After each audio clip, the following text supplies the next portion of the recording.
嚟自安省嘅保守黨國會議員馬榮曾宣布加入自由黨，引發選區民眾反彈。前競選成員幹部認為，目前兩黨政綱趨向越嚟越相近。馬榮曾此舉係為咗大是大非。保守黨領袖博勵治就公開表達不滿，要求向選民交代。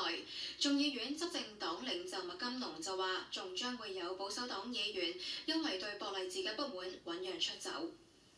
國會議員馬榮曾宣布加入自由黨之後，今日喺佢嘅選區辦公室門口聚集咗大批媒體要求採訪，但辦公室只係以公告表示要公休3日。事實上，選區民眾對於佢嘅決定都非常驚訝。他這樣子不應該就是從他的那個 conservative 那個 party， 然後跳到另外一邊去。我覺得這樣很缺德。不喜歡他的行為。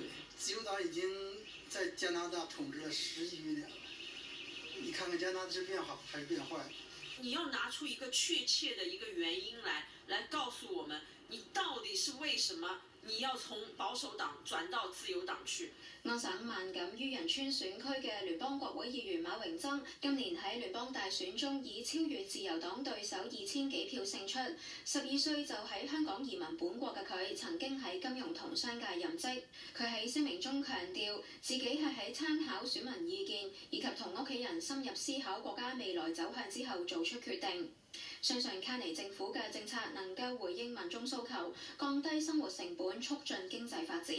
曾經擔任馬榮曾競選團隊財務長嘅梁萬邦對於馬榮曾嘅選擇表示理解，並認為此舉背後主要反映出保守黨黨內目前部分黨員對黨領嘅失望情緒。